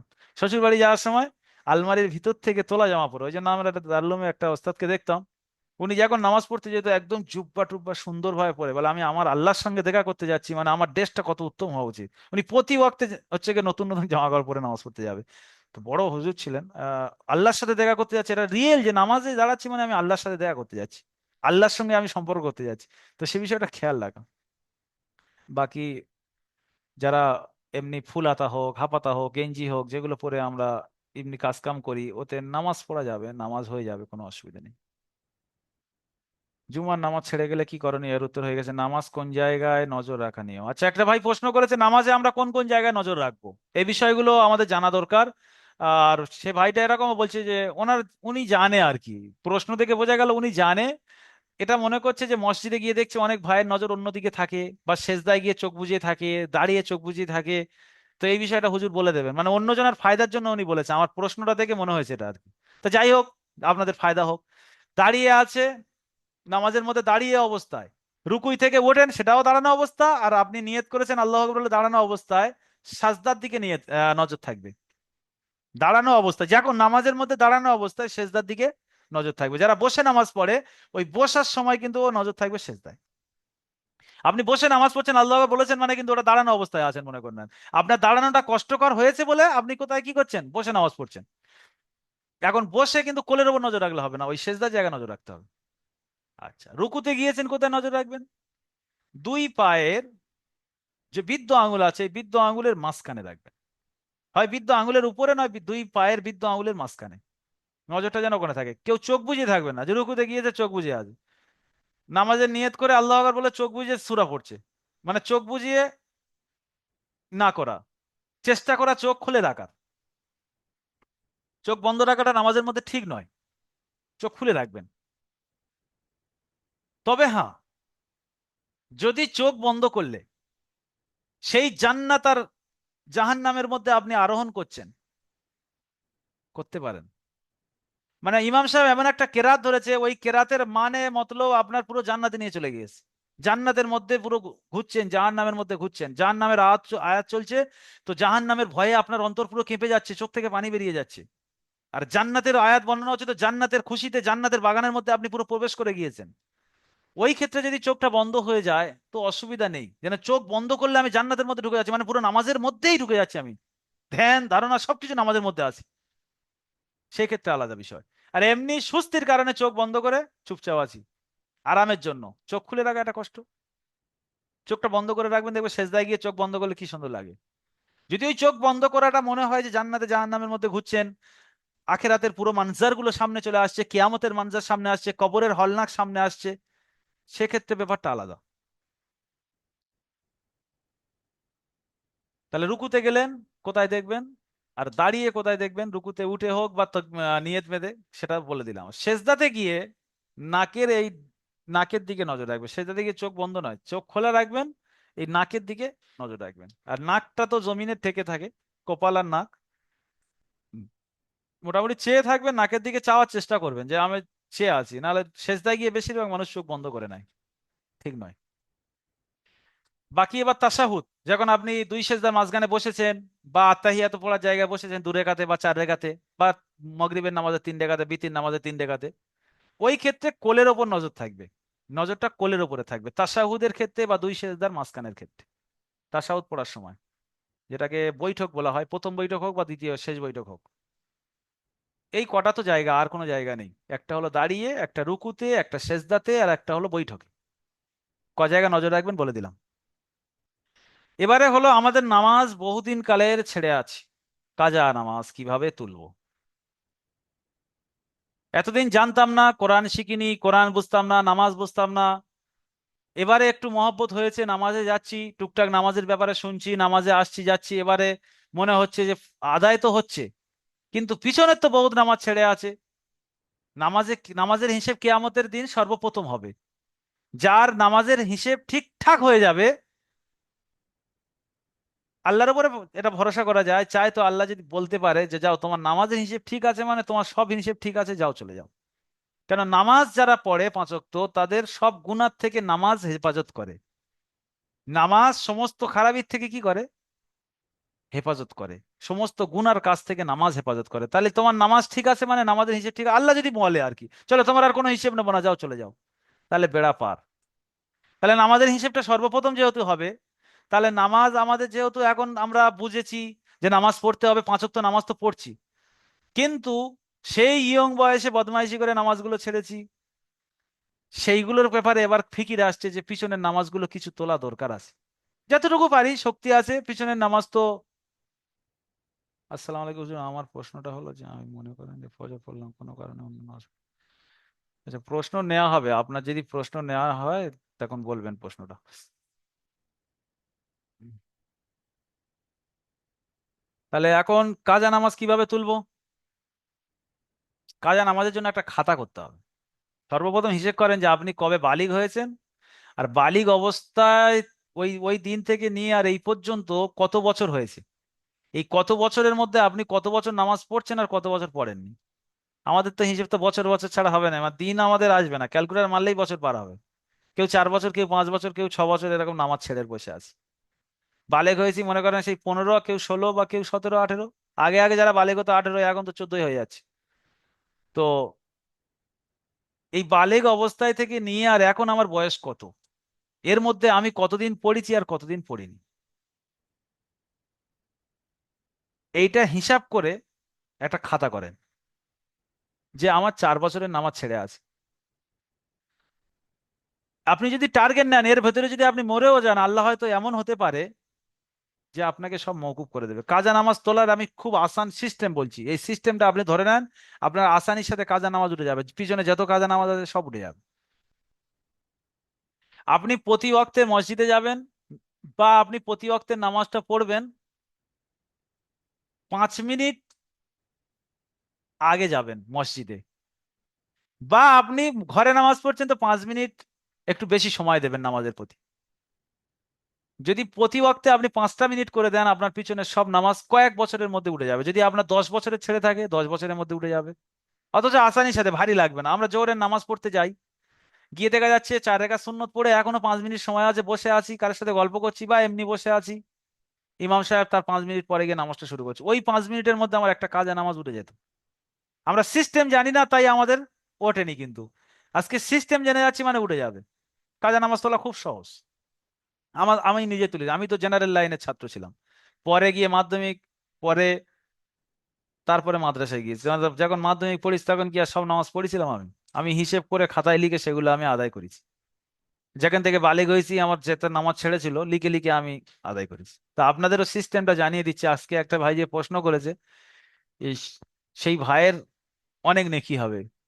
কেন এই নিয়মটা আমরা জানতাম না, ওই ভাইয়ের ওসিলায় আজকে বয়ান হচ্ছে, আর এই বয়ানের পরে দেখা যাবে এখানে 300 জন আছেন, আর এই লাইভটা যদি রেকর্ডিং এ থাকে দেখা যাবে আরো 300 জন যদি শোনে, এই 600 জনের মধ্যে কমসে কম 100 মানুষ তো নিয়ম মানবে। 100 মানুষের তো ফায়দা হবে, এটা কমসে কম বলছি। আমি তো আশা করছি সবাই আমল করবেন। আপনি প্রতি ওয়াক্তে গিয়ে এক ওয়াক্তের নামাজ কাজা আদায় করবেন, এক ওয়াক্তে, বেশি আদায় করতে হবে না। বেশি মাথায় নিলে চাপ পড়ে যাবে। একটা ওয়াক্তের আদায় করবেন। জোহরে গিয়েছেন মসজিদে, জোহরের নামাজ আদায় করে নেন, তারপরে করেন, বা যদি আগে সময় থাকে আগে করেন। নিয়ত কি করবেন? আমার সব থেকে পিছনে যে জোহরের 4 রাকাত নামাজ ছেড়েছে তার কাজা করছি, আল্লাহু আকবার। এখন তো আমি কাজা নামাজের জন্য কয়েকটা জিনিস মোতায়েন করতে হয়। একটা হলো দিন, একটা হলো ওয়াক্ত, কবে ছেড়েছেন, কি বার, এটা দিন মোতায়েন করতে হবে। কোন ওয়াক্তের নামাজ ছেড়েছেন সেটা। তাহলে দিন আর ওয়াক্তটা কিন্তু মোতায়েন করাটা জরুরি। এখন আমার কবে নামাজ ছেড়েছে, কি বার ছেড়েছে, ক তারিখে ছেড়েছে, ওটা আমি বলতে পারবো না। কিন্তু আমি, কিতাবের মধ্যে এসছে যে যদি কেউ বলে যে আমার সবার প্রথমে যে জোহরের নামাজটা ছেড়েছে, সেটা কিন্তু একটা মোতায়েন হয়ে গেল, যে আমার যত জোহরের নামাজ ছেড়েছে তার মধ্যে যেটা সবার প্রথম। বা যদি প্রথম না বলে, বলে শেষ।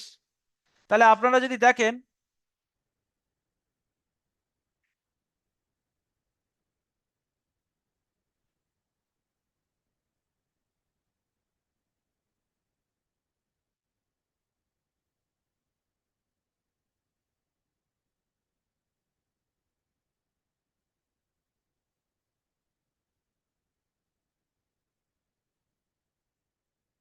মনে করেন না, কারের জোহরের নামাজ এখান থেকে ছাড়া শুরু হয়েছে, এই একটা ছেড়েছে, এই একটা ছেড়েছে, এই একটা ছেড়েছে, এই একটা ছেড়েছে, এই একটা ছেড়েছে। এখন জোহরের নামাজ তার এতগুলো ছেড়ে আছে, সে তারিখ মনে নেই, বার মনে নেই, কিচ্ছু মনে নেই।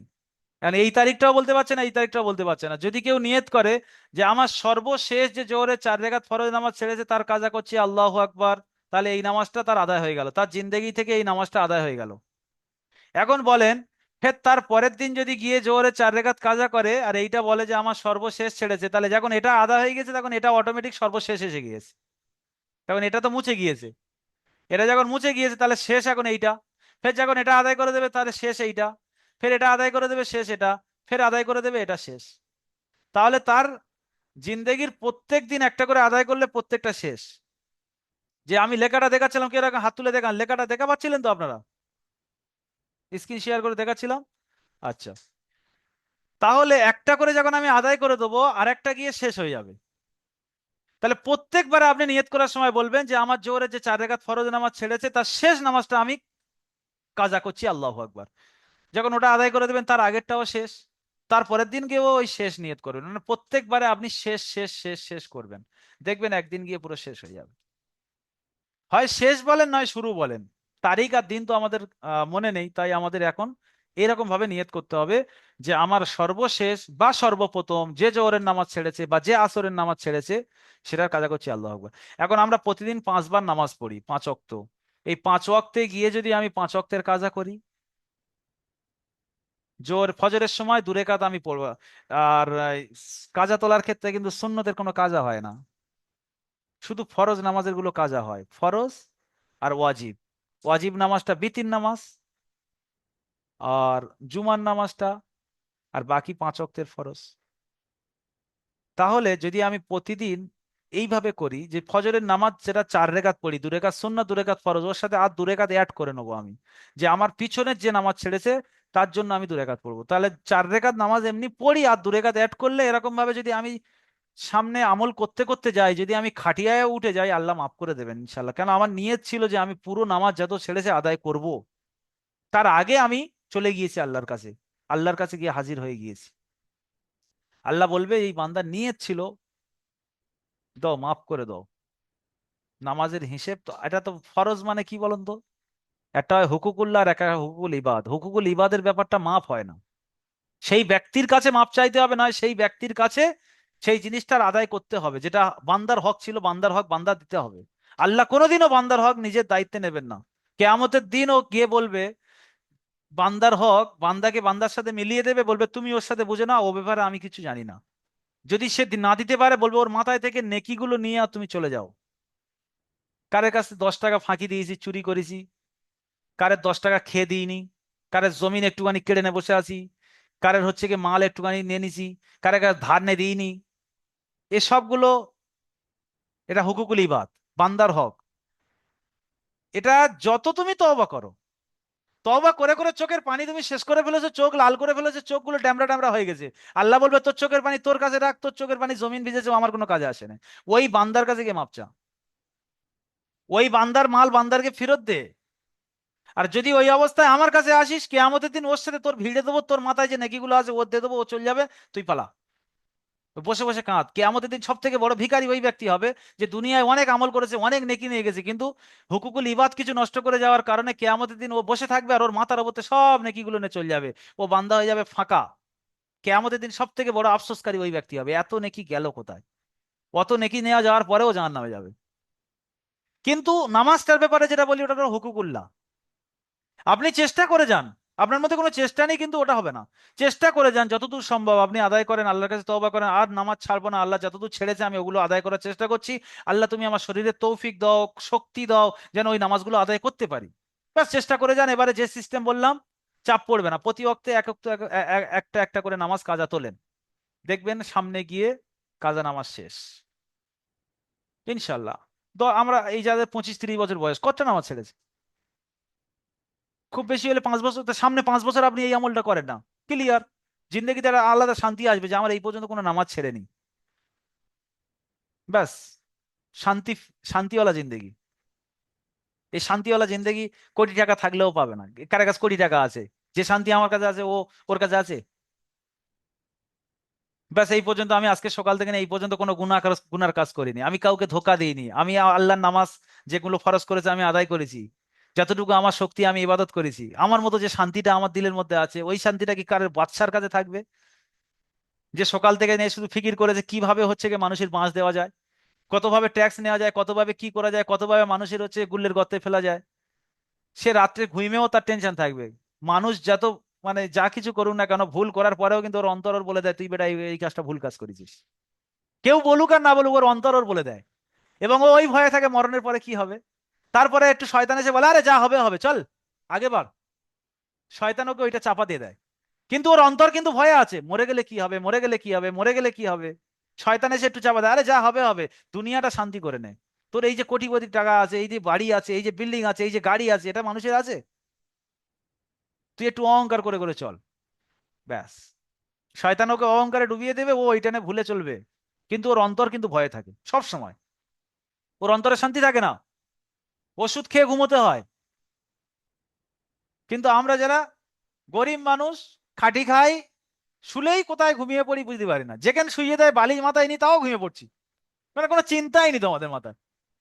তো আপনার অন্তরে ওই শান্তিটা চলে আসবে যখন আপনার পিছনের কাজে নামাজগুলো আপনি তুলবেন, আপনি দেখবেন আমল করে পুরি সব আদায় নাও হয়, আপনি আদায় করা শুরু করেন, একটা দিন যখন আপনার এরকম হবে যে আজকের আমি পিছনের একদিনের আজকের নামাজটা আদায় করেছি এবং পিছনের একদিনের আদায় করেছি, আপনার অন্তরে একটা আলাদা শান্তি আসবে ওই একদিন আদায় করার পরে। আপনার সবগুলো এখন আদায় করার দরকার নেই, তারপরের দিন আদায় করবেন, দেখবেন আরো শান্তি, আরো শান্তি, যত আদায় করবেন দেখবেন আলাদা একটা শান্তি মিলছে। এই শান্তিটা আল্লাহ দেবে, এটা কোনো জায়গাতে কেনা পাওয়া যায় না। যাই হোক, নামাজের নিয়তের ব্যাপারে হলো, কাজা নামাজ তোলার ব্যাপারে নিয়তটা বলে দিলাম, নিয়মটাও বলে দিলাম। মাসনুন দোয়ার মস্ক আর আজকের করবো না, কেন 1 ঘন্টা তো হয়ে গেল। মাসনুন দোয়ার মস্ক আগামী সপ্তাহে হবে। কয়েকটা ইম্পর্টেন্ট মাসলা ছিল যেগুলো আপনাদের জানা দরকার ছিল মনে হচ্ছে। কি ভাই, এগুলো জানা দরকার ছিল তো নাকি? জি ওস্তাদ, জানা দরকার ছিল অবশ্যই। আপনাদের কালকে পরীক্ষা তো নাকি? হুজুর আমি ইসরাফিল বলছি। হ্যাঁ ইসরাবিল ভাই বলেন। জি হুজুর, বলছিলাম আপনি যে কসর নামাজের কথা যে বললেন, কসর নামাজের কি মানে ফরজটা ওই 2 রাকাত আদায় করলে তো আর আদায় করতে হবে না নাকি, সুন্নত নফল?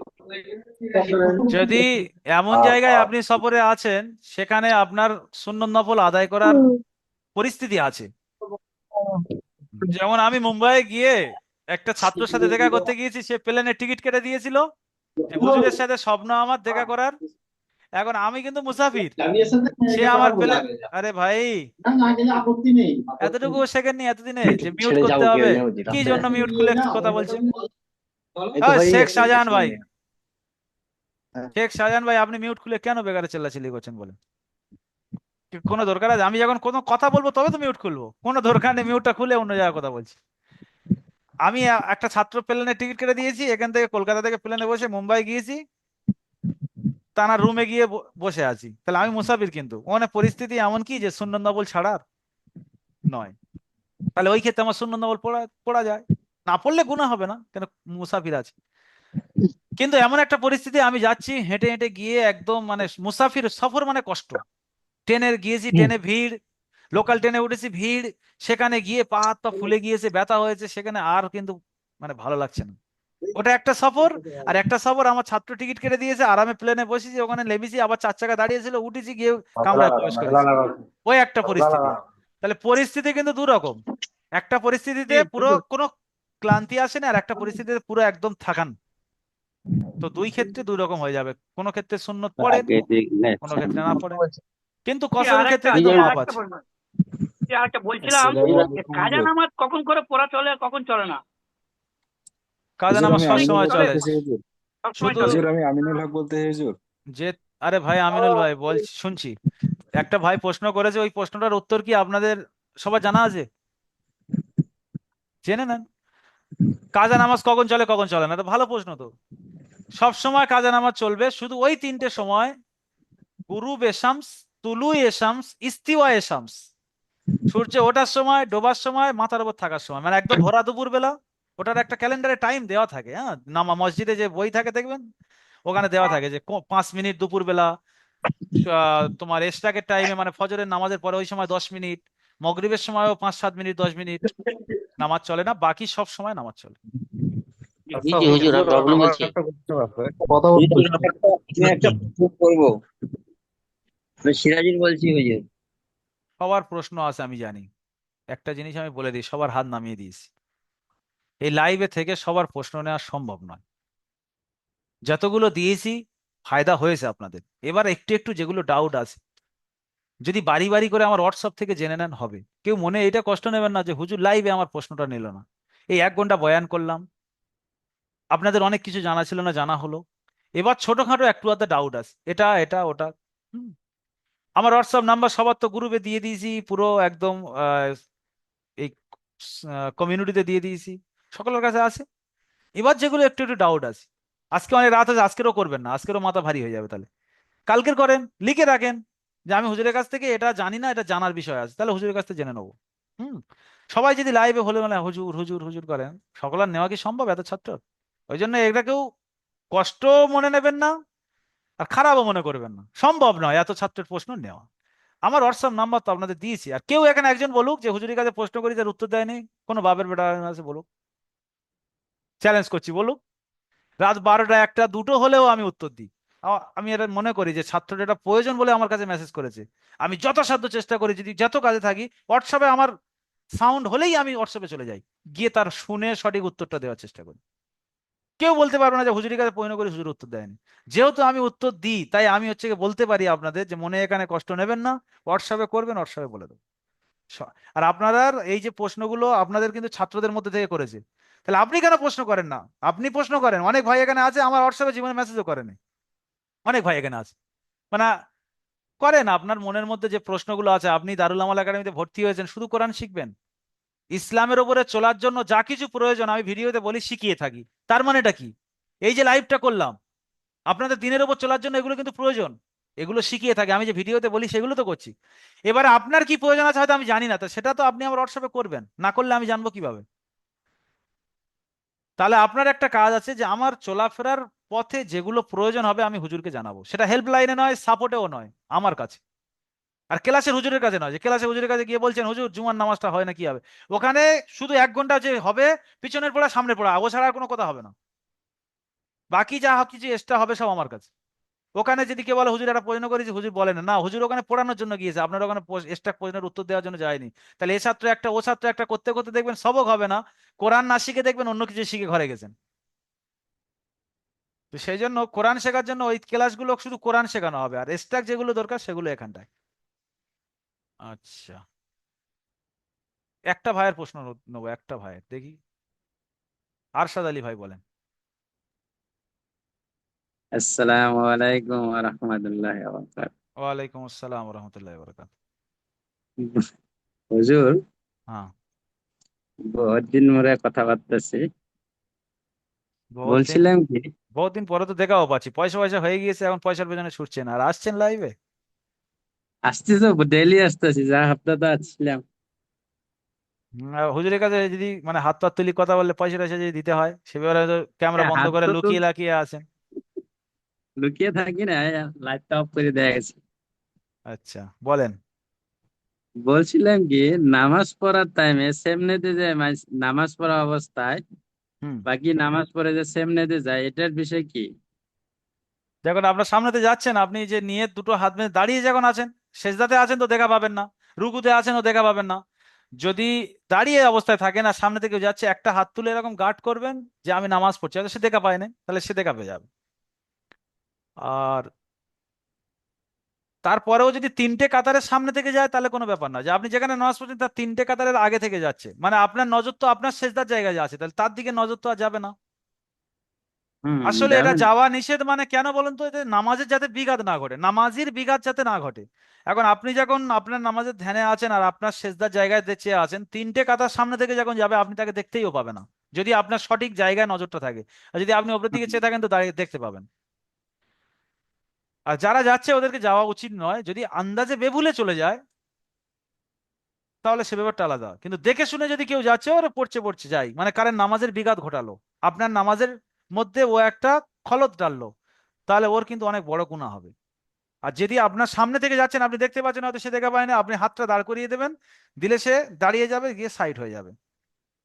আসলে সামনে বলতে কি, যে নামাজের ওপর থেকে গুজরানো, নামাজির ওপর থেকে গুজরানো। এখন গুজরানো কাকে বলে? আমি এই নামাজ পড়ছি, আমার ডান দিক থেকে একজন বাম দিকের দিকে চলে গেল, বা বাম দিক থেকে ডান দিকের দিকে চলে গেল, এটা হলো পার হওয়া বলা হয়, পার হওয়া। এখন কোনো ব্যক্তি আমার একদম নাকের ডগায় আছে সামনে, সে কিন্তু না ডান দিকে আছে না বাম দিকে আছে, একদম সোজাসুজি আছে, সে কিন্তু উঠে চলে যেতে পারে। আরো কেন এটা নামাজটা পার হওয়া হলো না? আমার জিনিসটা বুঝে নেন। অনেক ভাই আছে দেখছি, একজন পিছনে নামাজ পড়ছে, তার সোজাসুজি আছে, অথচ যায় না। আর সে শুধু কি করে, বসে থেকে পিছনে নামাজের দিকে দেখে, আরে এখনো হয় না, তার নেই, আর একটু বসে থাকি। ওই করার থেকে বরং উঠে চলে যাওয়াটা দরকার ছিল।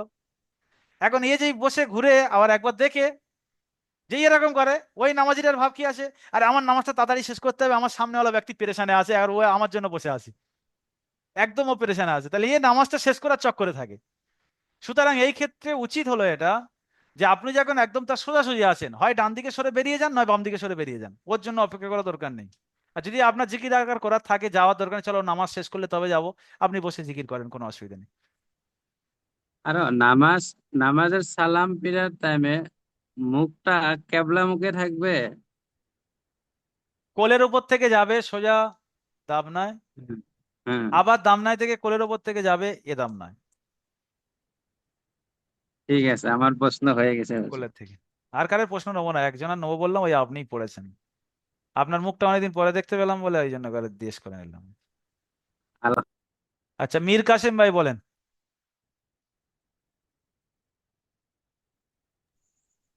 জি হুজুর, আমার কথা হচ্ছে এটা বলেন। যে মনে করুন আপনি কারো কাছ থেকে কোনো টাকা নিয়েছিলেন, জি।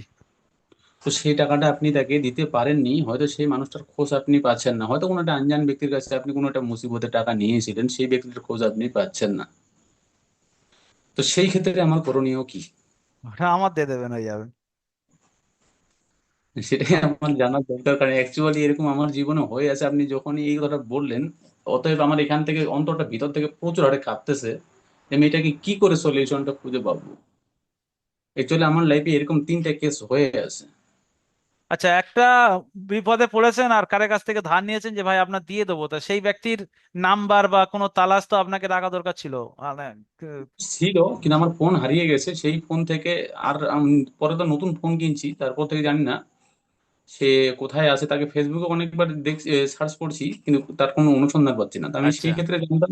এই ক্ষেত্রে আপনার মাসলা হলো, মাসলাটা কিয়াস করতে হবে গুড়িয়ে টাকা পাওয়ার মতো। আপনাকে পুরো নিয়ত করে নেন যে আপনি ওই টাকাটা পুরো আল্লাহর রাস্তায় সাদকা করে দেন, কিন্তু আপনার নিয়ত থাকবে এটা, যদি ওই ব্যক্তির কোনোদিন সন্ধান পাই ফের কিন্তু দিয়ে দেবো।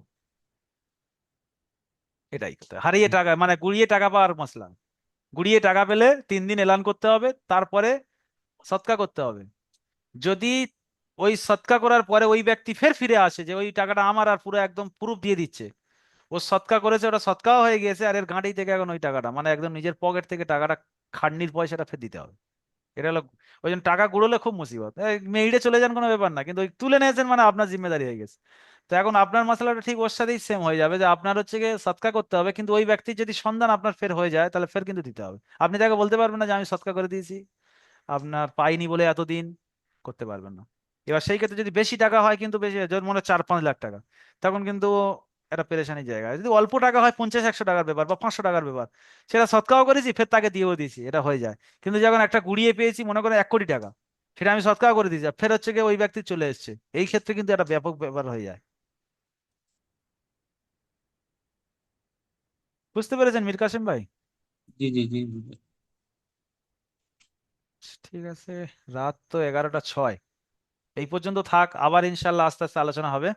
যারা হাত তুলেছেন মনে কষ্ট নেবেন না ভাই, বারবার বলছি কিন্তু।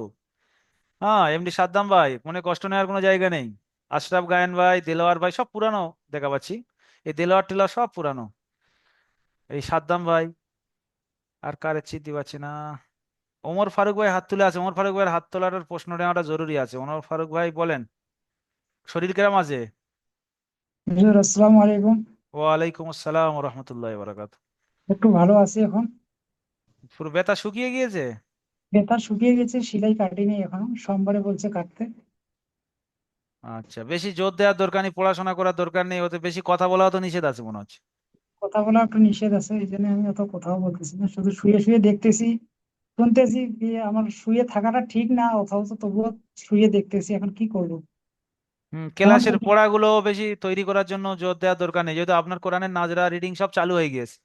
আপনার এবার আমরা আপনাদের ছুটি দেবো বলে আপনাদের ব্যাচটা এবারে আপনাদের ব্যাচ কমপ্লিট, ইয়াসিনটা করাবো, ওয়াকিয়াটা করাবো, ব্যাচ ছুটি দেবো, এরকম ধান্দা আছে, পরীক্ষা নেবো আপনাদের। আপনাদের কমপ্লিট হয়ে গিয়েছে প্রায়। দুঃখিত, আমি এই কারণে আমার দাড়িটা কাটতে হয়েছে, এই জন্য অনেক দুঃখিত। এই হ্যাঁ, আপনার এটা কেন হলো? এটা মানে যদি দাড়ি না কাটতে তাহলে তো আমাকে অপারেশন করতেছে না। এই হে, কেরালা এরকম অবস্থা আছে নাকি? মানে হাসপাতালে এখন অ্যাপেন্ডিক্সের ব্যাপার, তো এখন কি জানি না সেটা আমি হ্যাঁ, আপনার যখন দাড়ি ছিল, আমি দেখছি।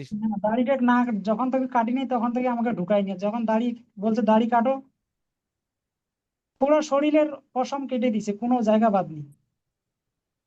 আচ্ছা, যদিও এটা মজবুরিতে করেছেন, আর মাছ ইনশাল্লাহ, লাগাইছে। হ্যাঁ মজবুরিতে করেছেন, আবার এসে যাবে ইনশাল্লাহ। যারা কেমো লাগায় ওরকম, যাদের ক্যান্সার হচ্ছে, তাদেরও পুরো শরীরে, আমাদের একটা ওস্তাদের ওরকম পুরো দাড়ি উঠে গিয়েছিল, তবে ওটা মজবুরান হয়েছে। আপনারও এটা মজবুরান কাটতে যেহেতু হয়েছে, তাছাড়া অপারেশন করছে না, তো এরপরে ফের তো আপনি রেখে দেবেন।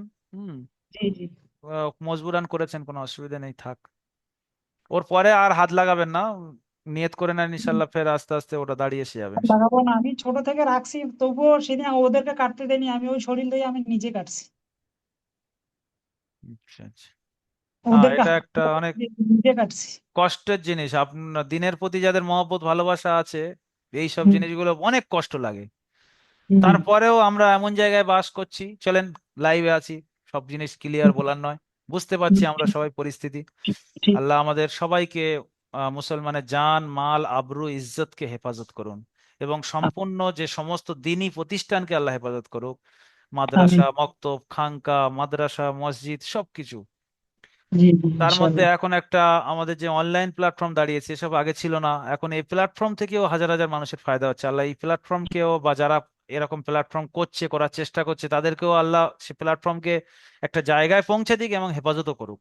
আর অনেকে অনেকে আছে, অনেকে অনলাইনে এটা করার চেষ্টা করে, আমাদের কাছে মেসেজ করলে আমরা পরিপূর্ণ হেল্প করি, যে এরকম প্রসেসে আমরা করছি, আপনারা করেন কেন। এটা ব্যাপক ফায়দা দেখছি, হাজার হাজার মানুষের কোরআন শেখানোর ফায়দা হচ্ছে, দিন শেখানোর ফায়দা হচ্ছে। শুধু কোরআন নয়, যে আপনাদের নিয়ে আজকে যে আলোচনাটা করলাম, হুম। এটা কোরআনের মধ্যে ছাড়া তো বাইরের জিনিস না। মাসাইলের আলোচনা করলাম, কিভাবে আপনি কাজা করবেন, কিভাবে আপনার জিন্দেগিটা শুধরাবেন, নামাজগুলো কিভাবে আদায় করবেন, এই যে এত মানুষে একসাথে 300 মানুষ একসাথে ফায়দা হচ্ছে, হুম, তো অনলাইনেও ব্যাপক মানুষের ফায়দা হচ্ছে। জি। ঠিক আছে, আজকের এই পর্যন্ত, অনেক দেরি হলো। ওমর ভাইয়ের সঙ্গে লাস্টে কথা বললাম, একটু কষ্ট হলো আপনার কষ্টটা শুনে। সবাই ইনশাআল্লাহ ভালো হুজুর। থাকবেন, আর ওমর ফারুক ভাইয়ের জন্য দোয়া করবেন, উনি অপারেশন আছে, অপারেশন করেছে আর কি, যাতে আল্লাহ তাড়াতাড়ি সুস্থ দান করেন, সবাই দোয়া করবেন। আর যারা হাত তুলে রয়েছেন, বারবার বলি, আপনারা আমার হোয়াটসঅ্যাপে মেসেজ করবেন, ইনশাল্লাহ আমি উত্তর দিয়ে দেবো। কষ্ট পাবেন না যে হুজুর আমার উত্তর নেয়নি, দেয়নি, হ্যাঁ, সবাই চায় যে বড় হুজুরের সাথে একবার লাইভে কথা বলবো। ইনশাল্লাহ দেখবেন একবার না একবার সুযোগ এসে যাবে। হুম, একবার না একবার অবশ্যই সুযোগ আসবে ইনশাল্লাহ। কিচ্ছু না হোক রিভিউর সময় তো এসে যাবে, রিভিউ দেবেন যখন। নূর আলম ভাই কি বলছেন বলেন, হাত তুলছেন বেচারা, কিছু ইম্পর্টেন্ট নাকি? জি বলছিলাম হুজুর কি ধরেন কি ফজরের নামাজ কাজা হয়ে গেছে, তো ফজরের 4 রাকাত যেমন হতো 2 রাকাত সুন্নত 2 রাকাত ফরজ, হুম। তো কি কাজা হয়ে গেলে কি সুন্নতটাও মানে উঠাতে হবে নাকি, ওটাই বলছিলাম। যদি সময় থাকে তুলবেন, ফজরের ক্ষেত্রে সুন্নতটা খুব গুরুত্ব রয়েছে। তো ফজরের সুন্নতের ব্যাপারে কোনো কোনো মানে একতলাফ রয়েছে। কেউ কেউ বলেছে সুন্নতের কাজা নেই, তো ফজরেরও কাজা নেই সুন্নতের। কেউ কেউ বলেছে না, ফজরের সুন্নতটা অন্যান্য সুন্নতের থেকে গুরুত্ব আলাদা। অন্যান্য জামাত চালু হয়ে গেলে দেখবেন কিন্তু না, সুন্নত না পড়ে জামাতে দাখিল হওয়ার কথা বলা হয়েছে। কিন্তু ফজরের ক্ষেত্রে যতক্ষণ আপনি ইমাম সাহেবের সালামের আগে আগে যদি নামাজ ধরতে পারেন সুন্নত পড়ে, তাহলে সুন্নত পড়ার হুকুম করা হয়েছে। তো ফজরের জি সুন্নতটা অন্যান্য সুন্নতের থেকে গুরুত্ব যেহেতু বেশি দেওয়া হয়েছে, সেহেতু যদি আপনার সময় থাকে আপনি পড়তে পারেন। আমরাও মাঝে মাঝে তুলি, মাঝে মাঝে সময় থাকে না। ফজরের নামাজ এমন নয় যে আমি বড় ফারিস্তা ছাড়ে না, ফজরের নামাজ আমারও ছেড়েছে। তো আমি কোনো সময় সময় পেয়েছি সুন্নত সমেত কাজা করেছি, কোনো সময় সময় পাইনি, ফজর ছাড়া মানে শুধু ফরজটা আদায় করেছি। হুম। তো এই ক্ষেত্রে বলছিলাম কি ধরেন কি জোহরের টাইমে আমি টাইম পেলাম না, হতো কাজা নামাজটা তোলা, তো আসরের টাইমে তুলবো, ফজরের কাজাটা হবে না? হ্যাঁ, হবে, কেন হবে না? আপনি এক যখন কাজা নামাজ যখন তুলবেন হয়ে যাবে, অসুবিধা নেই। আর হ্যাঁ, আর যদি একটা আপনি কথা আরেকটা বলছিলাম কি মশলা আছে, যদিও এই আপনাদের মধ্যে কেউ হয়তো এরকম নয়, সাহেবে তারতিব, যাদের 6 ওয়াক্ত নামাজ এখনো পর্যন্ত ছাড়েন, এরকম কেউ এখানে আছে যে 6 ওয়াক্ত পর পর নামাজ আপনাদের ছাড়ে নেই, জীবনে এখনো 6 ওয়াক্ত নামাজ ছাড়ে নেই, এরকম আছে কেউ? আর একদিন নামাজ ছেড়ে দিলে তো 6 ওয়াক্ত 5 ওয়াক্ত হয়ে যাচ্ছে। তো তাদের ব্যাপারটা আলাদা, যে তারা আগে ফজর করবে তারপরে জোহর পড়বে। কিন্তু আপনার হেউজ নামাজ পিছনে ছেড়ে আছে, মানে আপনি সাহেবে তারতিব নয়, তখন আপনি হচ্ছে গিয়ে এই ফজরের কাজাটা জোহরের সময় না তুলে আসর মগরিব এশা যখন তোলেন হবে। কিন্তু যারা সাহেবে তারতিব, যাদের 6 ওয়াক্ত নামাজ এখনো পর্যন্ত যেখান থেকে বালেগ হয়েছে আর এই পর্যন্ত একবারও ছাড়েনি, তাদের ক্ষেত্রে এটা যে জোহরের আগে তারা ফজরটা তুলবে তারপরে জোহর পড়বে। যদি জোহর পড়ে নেয় ফজরেরটা ছেড়ে থাকে, হুম। যদি মনে এসে যায় যে আমার ফজর ছেড়ে আছে, তাহলে জোহরে ওই জোহরের নামাজটাও হয় না, ফজর পড়ে ফের জোহর পড়তে হবে। সাহেবে তারতিবের ক্ষেত্রে এই মশলাটা আছে, কিন্তু আমাদের মধ্যে কেউ কি এরকম আছে? নেই, খুঁজে পাওয়া মুশকিল। আর বলছিলাম কি এসারের নামাজে যদি এসারের নামাজ কাজা হয়ে যায়, তো ফরজ পড়তে হবে আর বেতর পড়লেই হয়ে যাবে, হ্যাঁ, হ্যাঁ। না আরো পড়তে হবে? আরে ভাই, ফজর এগুলো আর তো বেতরটা এগুলো লাগবে। লাইভ ভালো করে শুনলে এগুলো প্রশ্ন করতে হয় না। আমি কি বলি যে শূন্যদের কাজা নেই, এখন ফের ঘুরে ফিরে এই একই প্রশ্ন। তা আপনি এছাড়া 4 রাকাত ফরজ আর 3 রাকাত বিতির ছাড়া যা আছে সুন্নত, এখন ঘুরে ওই একই প্রশ্নটা ঘুরে করছেন, তা একই জিনিস হলো না? এটা বোঝা, একটু যদি লাইভ ধ্যান দিয়ে শোনেন তো এসব প্রশ্নের উত্তর ওর মধ্যেই আছে। এশারের যদি কেউ কাজা তোলে, শুধু এশারের ফরজটা তুলবে, বেতেরটা তুলবে কাজার ক্ষেত্রে, আদায়ের ক্ষেত্রে সুন্নত পড়বে। হ্যাঁ। হুম। কেন সুন্নতের কোনো কাজা নেই, কাজা যত নামাজ আমরা তুলবো সব শুধু ফরজ গুলো তুলবো, ব্যাস। আর একটা বলছিলাম আর কি প্রশ্ন এবারে আপনি হোয়াটসঅ্যাপে করেন। জুমারে আর এবার হোয়াটসঅ্যাপে, হোয়াটসঅ্যাপে আজকের এই পর্যন্ত হোয়াটসঅ্যাপে প্রশ্ন করেন, উত্তর দিয়ে দেবো। আসসালামু আলাইকুম ওয়া রাহমাতুল্লাহি ওয়া বারাকাতুহু। ওয়ালাইকুম আসসালাম ওয়া রাহমাতুল্লাহ।